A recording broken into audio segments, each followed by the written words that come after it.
So, immutable history would, and if we're going to make it, imply that we currently live in a state of mutable history. Who disagrees with that? Do we live with immutable history or mutable history? Yeah, very mutable. Always mutable. Indeed.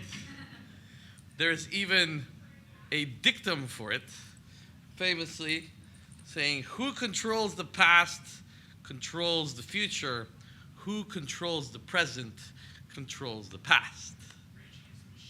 So, George Orwell, but yes. If we have the ability to break this dictum, shouldn't we take advantage of that opportunity? So I posit that Bitcoin not only allows us to remove the government's ability to print money without consequence, but also remove their ability to change history without us noticing. Thank you, sir. Excellent. So I'll say that again. Bitcoin has proven our ability to remove government's capacity to print money without consequence. But I posit to you, it also removes their ability to change the past without us noticing. Whenever I see a 2-for-1 deal, I take it. There's no reason for us to settle just for money. And I'm sure Orwell would argue that even if we were to take away the government's ability to print money without consequence, if they retain the ability to change history without us knowing it, have we really changed anything? Is it more powerful to have the money printer, or is it more powerful to control the past and determine our future? Well, we may have to start all over. Come on in. Thanks for coming.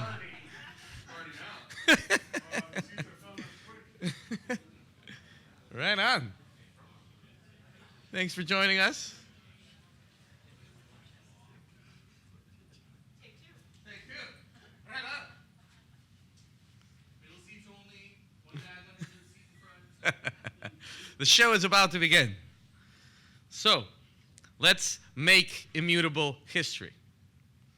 As I was saying, do we live in a world with mutable history or immutable history?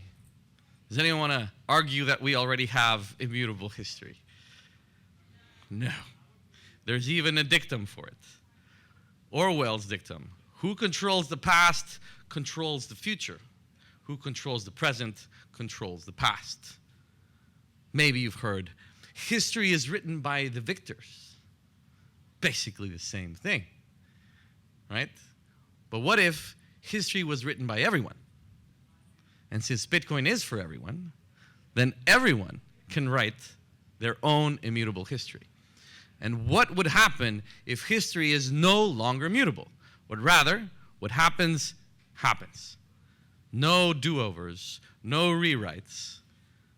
I posit to you, Bitcoin allows us to remove the government's ability to print money without consequence, but also to remove government's ability to rewrite history without us knowing it.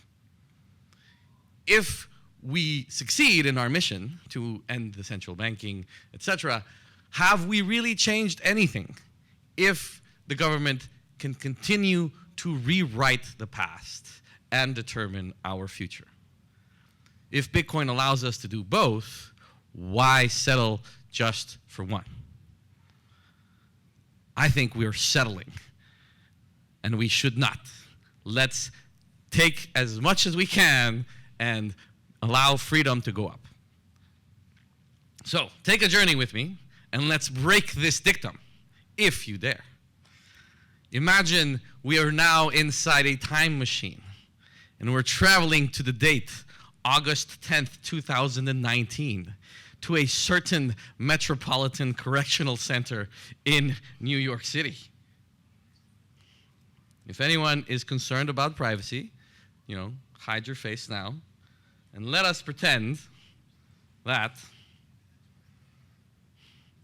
this little machine is a certain camera taking some video footage. What happens here will be reflected forever, of course. There will never be any changes. So, if this camera had actually been the camera that was used,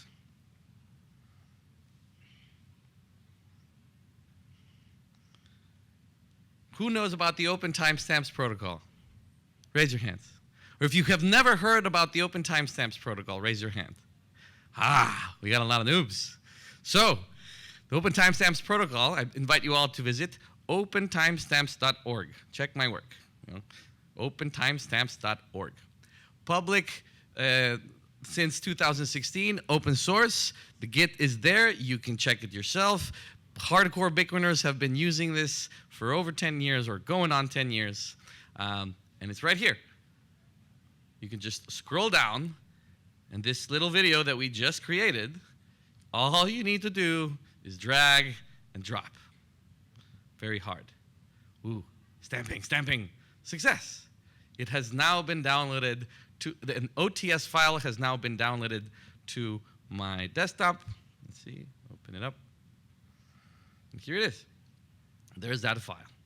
So, because this is Bitcoin, we have to wait around 10 minutes for it to actually get confirmed on the blockchain. So if I were to grab this document, all I need to do is drag and drop, and it asks me for the original file. So all I've done is got an OTS file from opentimestamps.org, dropped the OTS file in, and then it asks me for the original file. It will verify that it is indeed the original file.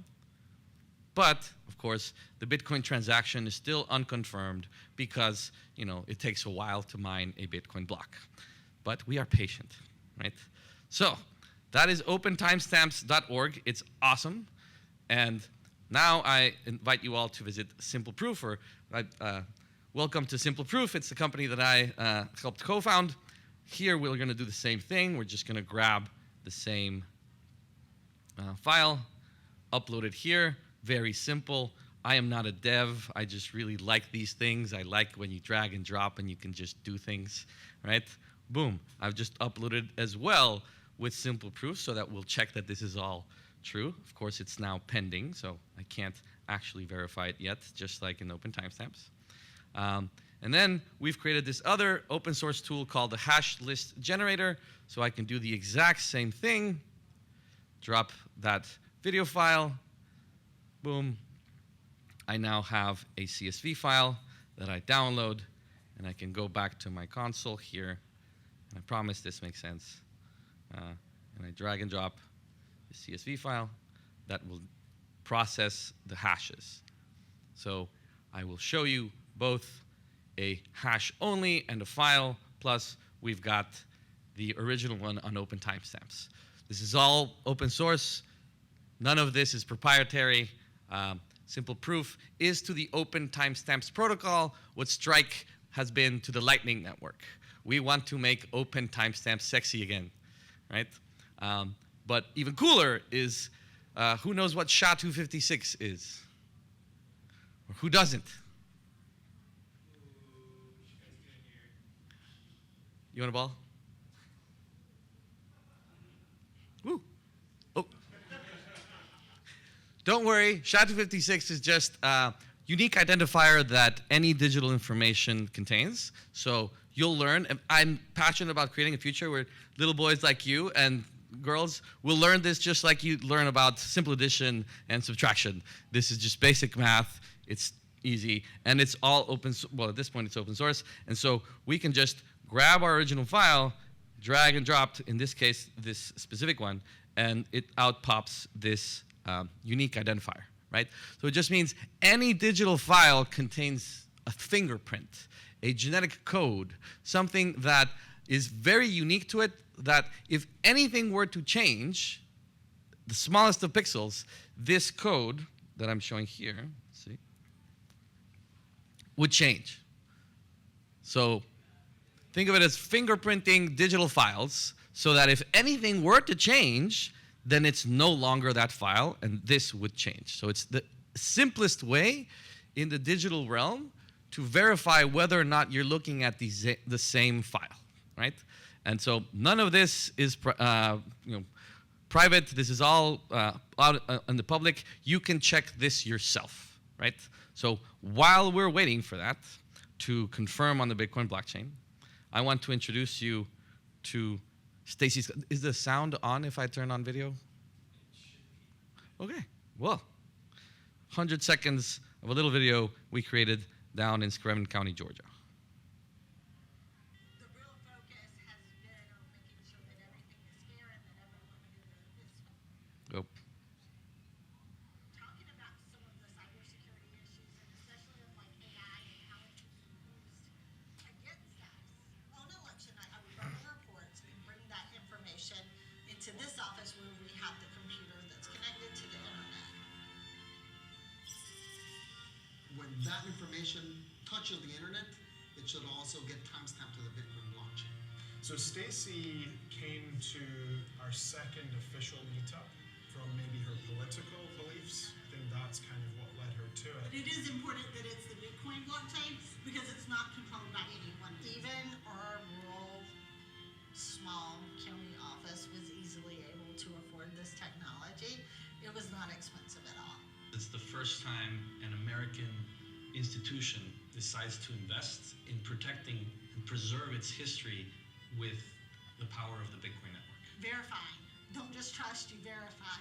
So it's taking that responsibility for yourself and not just counting on somebody else to do it for you.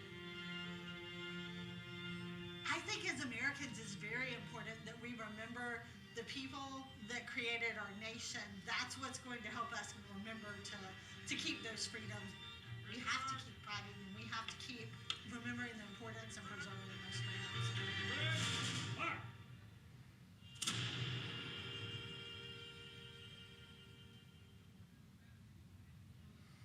So that's where the cannonballs come from.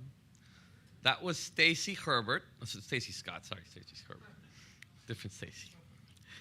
Stacy Scott is the elections supervisor for the county of Screven County in Georgia.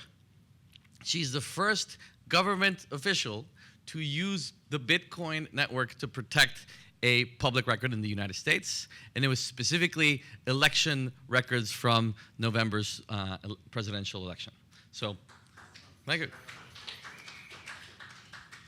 She also, as you saw, participates in Revolutionary War reenactments, where she fires a cannon to inspire young people's curiosity to learn more about the American Revolution, which is why Bitcoin is our cannon, which we will use to make immutable history. So let me show you, while we're still waiting for the Bitcoin blockchain to clear, or the next block, specifically an example, right?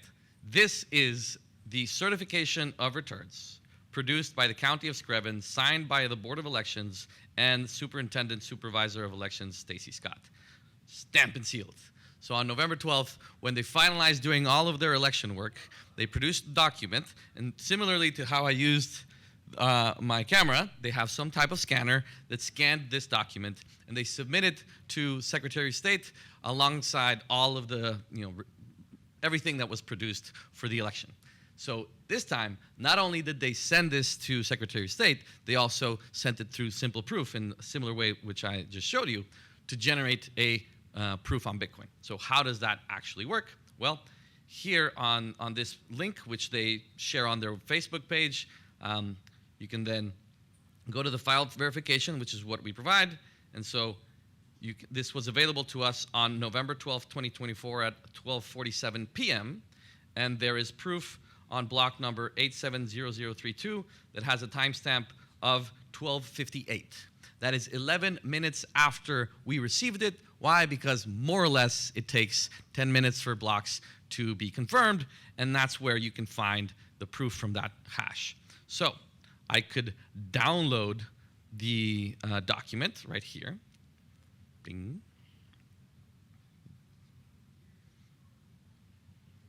Over here. And I can go back to that SHA calculator that we were looking at earlier, right? And say, actually, I need to refresh. So this is all drag and drop. You don't need to be some fancy schmancy coder, shadowy super coder. There we go, 21A935. That's the hash. We can come back here.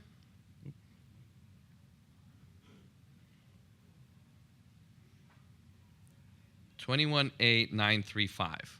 So the SHA-256 of this file matches the SHA-256 of the file that I just downloaded. We've confirmed that it is indeed the same file.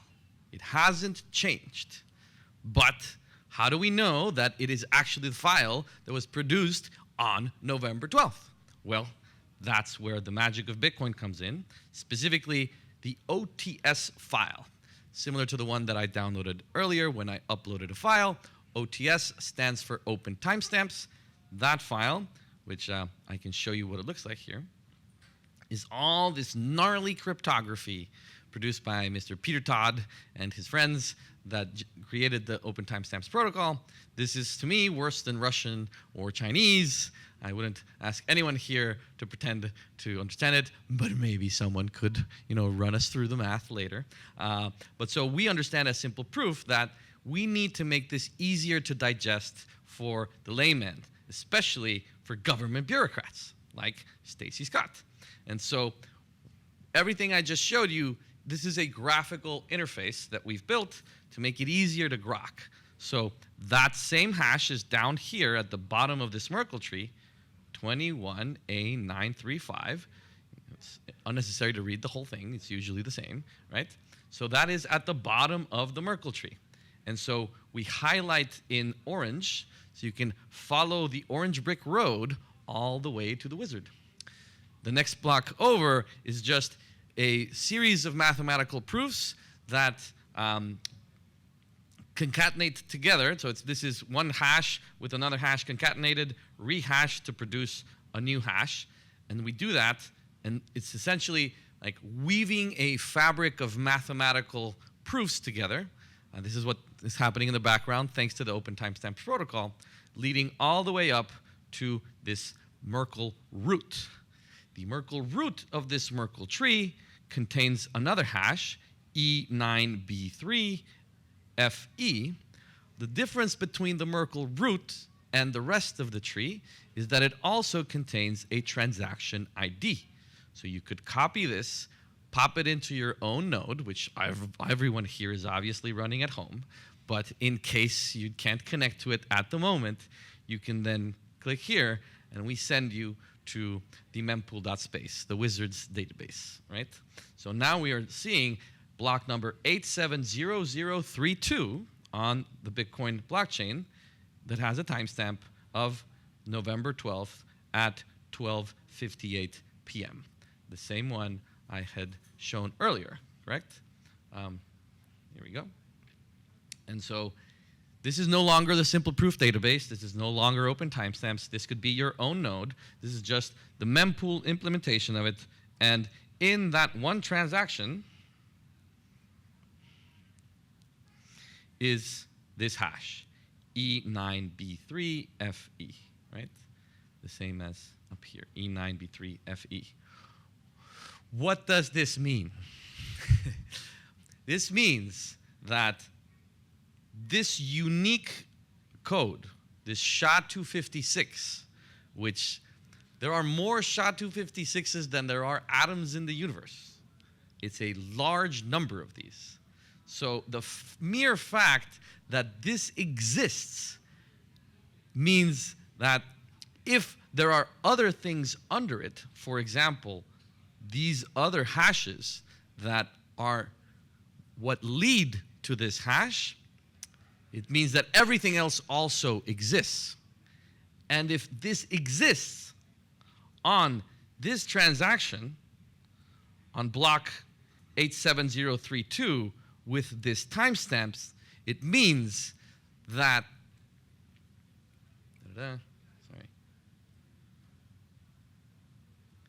this document that was signed by these people, they can use this, and specifically the Bitcoin block, to prove that the document that they created exists as of November 12th, 2024 at 1 p.m. when they were all there together to sign it. So 20 years from now, if they're drawn into court to give testimony, they would not require their memories to serve them. All that they would need would be to verify this hash and recall that they were there.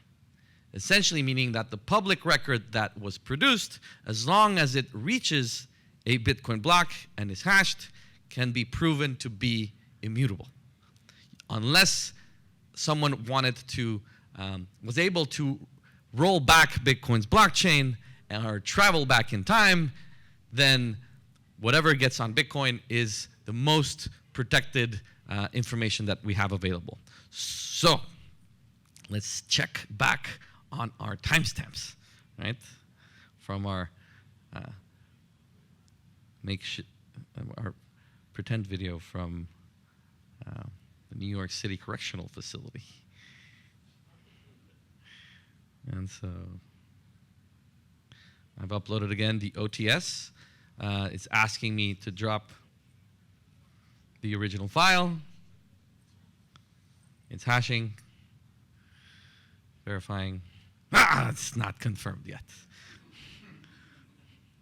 But that's because the Open Timestamps protocol runs public calendars, and so maybe it's not confirmed yet. Still pending. Okay, so we shall have to wait a little bit more. We still have, 20 minutes? There we go. Good. So there'll be time for questions. So one last thing. You don't have to believe me. You can also see Marty Malmy, a.k.a. Sirius, and Satoshi Nakamoto's email correspondence from 2009. And I will read because it's so epic. By the way, I don't remember if we talked about this, but the other day some people were mentioning secure timestamping. You want to be able to prove that a certain document existed at a certain time in the past. Seems to me that Bitcoin's stack of block would be perfect for this. Response by Satoshi. Indeed, Bitcoin is a distributed secure timestamp server for transactions. A few lines of code could create a transaction with an extra hash in it of anything that needs to be timestamped. I should add a command to timestamp a file that way. So this was released by Marty Malmy just last year thanks to the Craig Wright nonsense. And so we found out that Satoshi himself had been thinking that one of the things that you can do with Bitcoin is precisely this. And yet, only a bunch of, maybe a few hardcore Bitcoiners are using it, but for sure, this had not made it into the public sector, right? So it is up to us to think, well, opentimestamps.org, like I just showed you, it's literally drag and drop. If you ever have a document that is incredibly important to you to prove, you can do this yourself. You don't have to reveal it to anyone. As long as you keep your proofs and the original file, you will always be able to prove for yourself that a certain file existed. One example that is recent is in December of last year, 2024, you can talk to the Satoshi Pacioli people out there if you haven't seen them. They have a table. They do accounting. They were saying the IRS might require cost basis proof. And so they were recommending that Bitcoiners write down at how much Bitcoin they had and at what price they purchased it, and then take a picture of it, timestamp it, so that if the IRS ever chases after you 5 years from now, you can say, look, no, I paid this amount for Bitcoin. This is my cost basis, right? We're still hoping that will go away. I'm told it'll go away. But, that was just one example of something that at home you could do this and protect yourself from the IRS without having to reveal the information to the IRS, right? So, or let's say you're producing a film and you'd like to create some kind of artistic creation, and it's very important in the art world to show that you're the first person to create a certain piece of art. If someone rips it off and uses AI to create a slightly different version, you can still prove that you created materially the original form, and therefore have defense of your creations, right? Now, opentimestamps.org exists and allows individuals to do this like I just showed you. Drag, drop, it's simple. All you have to do is make sure you don't lose the original file and you don't lose the OTS file. So all you need to do, just like taking care of your Bitcoin keys, like just don't lose it, and it's always there. But maybe we can imagine a use case where people would need to create many, many, many, many of these, perhaps trillions of these. So specifically, the reason I'm here in Oregon is there's this thing called the Oregon Records Management Solution, ORMS, who claims to be the first of its kind in the nation, a public-private partnership to have digital archives of the Oregon's state archives. So they produce a lot of digital files. Wouldn't it be nice to have APIs that just run all these proofs, and they're constantly creating these proofs so that no amount of AI, quantum computing, schizophrenic robots could rewrite our history for us. Forever, Oregon's digital archives could be known to be the first to provide immutable history. So if you want to join me, we will be talking to the fine folks at Chavez Consulting out in Eastern Oregon, led by Richard Chavez, Kathleen Chavez, Venkat Subramanian, and Matt Brown is specifically who is talking to us. So whoever wants to join me, Wednesday, August 6th at 3:30 p.m., we'll have a Zoom call, and they will answer the question, what is the Oregon State Archive doing to protect our digital archives from AI? And hopefully, we will get an opportunity to tell them that Bitcoin, the way I just showed you, could be used, and Oregon could be the first in the nation to have immutable history. So, let us make immutable history. Thank you.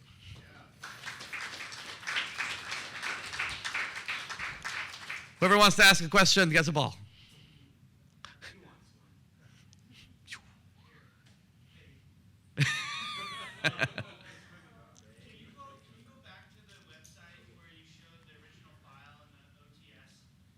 This one? Yeah, but if you go back, hit the back button. Yeah, go down to me. Yeah, so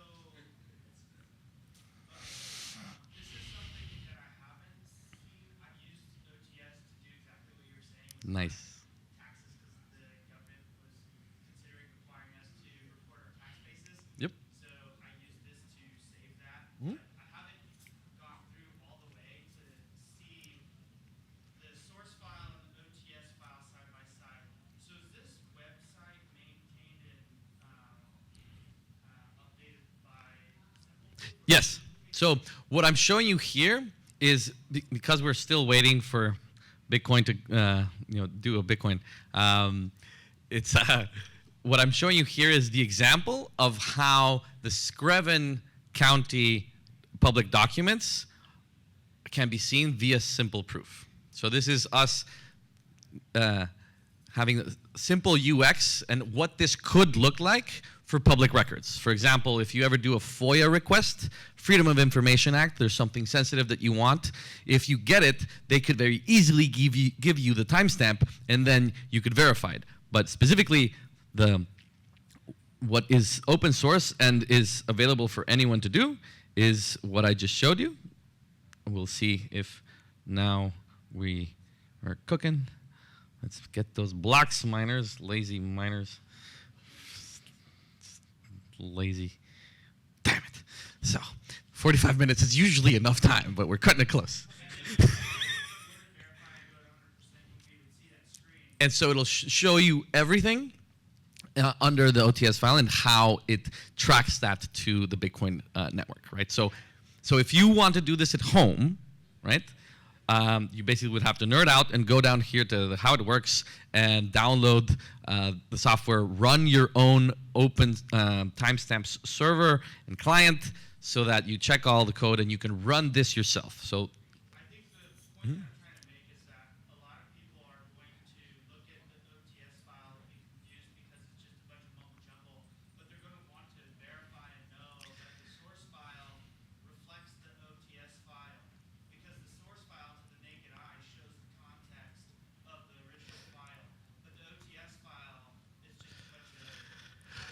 Mathematical gobbledygook. The question is, how do you help people understand that the source file is the OTS file?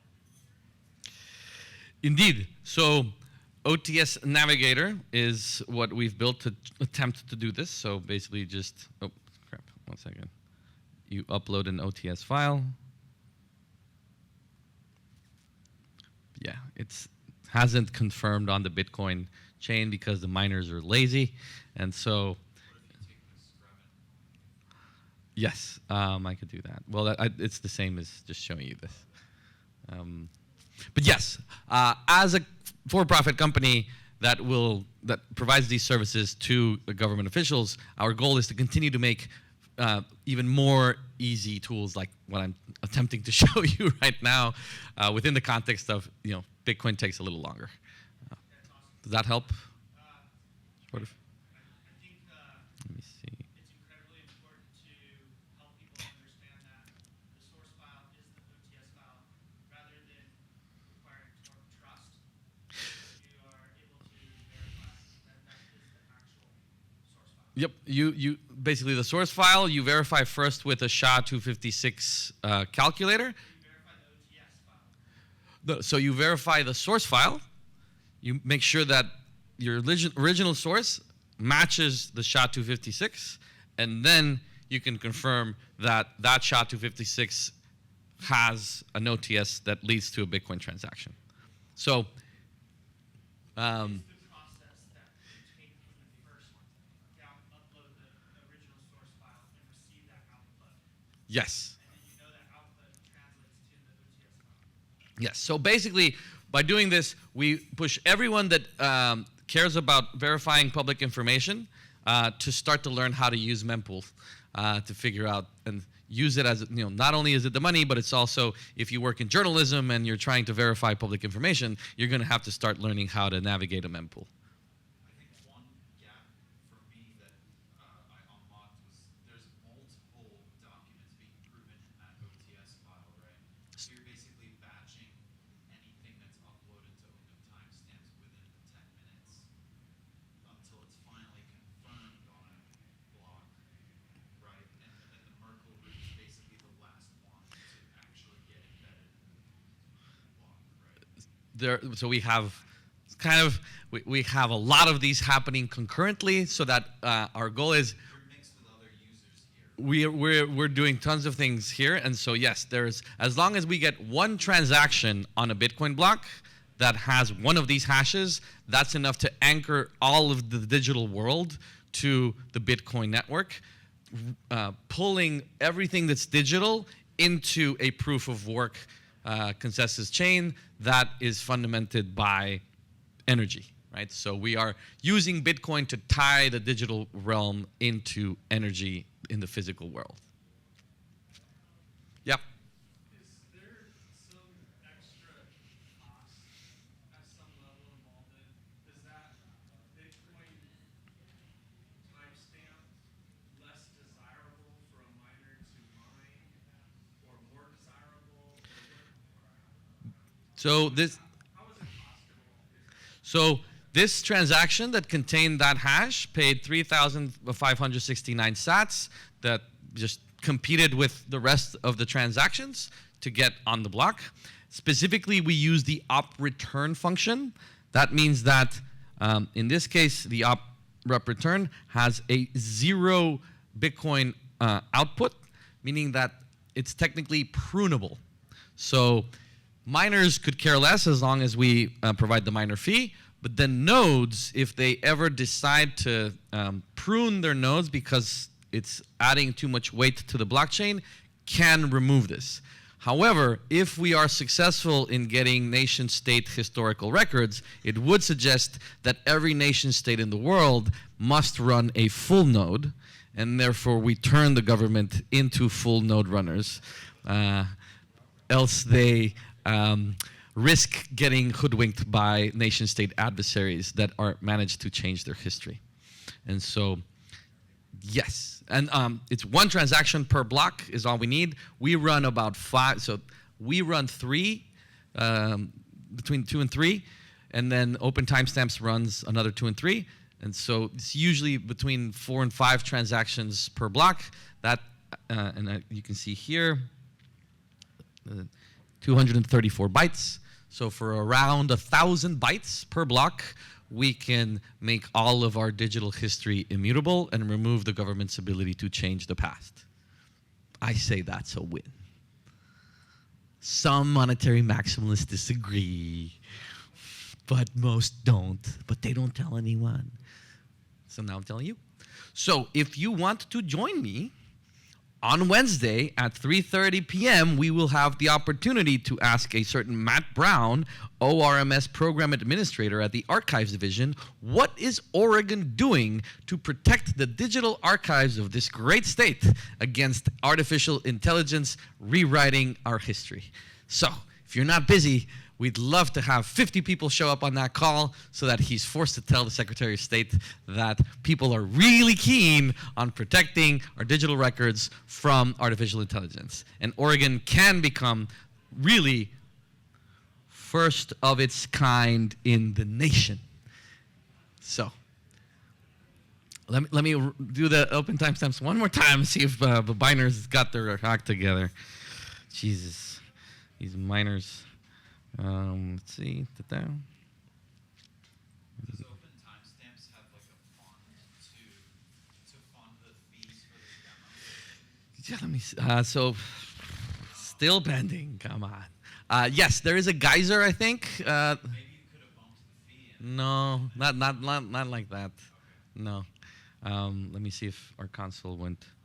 So yes, it's basically, we usually, the idea is we wait 3 blocks. So it's not just the 1 block. We're waiting for 3 blocks before we show that it's confirmed. So 45 minutes is usually enough time to do this. Unfortunately, I guess something's happening with the difficulty adjustment soon. Does this make sense, folks? Yay! Oh, yeah. And also, if I'm going to be over there at a table. Come get a ball. Cannonballs for everyone. You give me your email, I'll send you a reminder. So just join us. The more the merrier. The more folks are there, the harder it's going to be for Chavez Consulting to tell us why they're not using Bitcoin, because it's the most decentralized, most secure computer network on the planet. So I think Oregon deserves the best security. And I would argue that it's probably cheaper than whatever they're doing now. So paying more for less security, no bueno. Paying less for more security, mucho bueno. Any other questions? And the Trojan horse is big enough for everybody, huh? Well, okay, last thing. I've still got a minute and how many? Yeah, we're pretty much about it. Great. So why is this really important? Because next year, this great nation is going to turn 250 years, right? And so there's this thing called America 250, and the leadership team is hard at work to potentially sign the Declaration of Independence and create an electronically signed version of the Declaration of Independence. And I wonder what database they will use to make it, immutable. And, if we go down here, this is Rosie Rios, the chair of America 250. And it seems to me that there is a decent chance that the Declaration of Independence might become an NFT on Ripple. Come into an XRP army near you. So, maybe we need to get our butts moving, folks, and turn some state archives into Bitcoin-powered digital archives, or risk that someone else does it, right? Who's with me?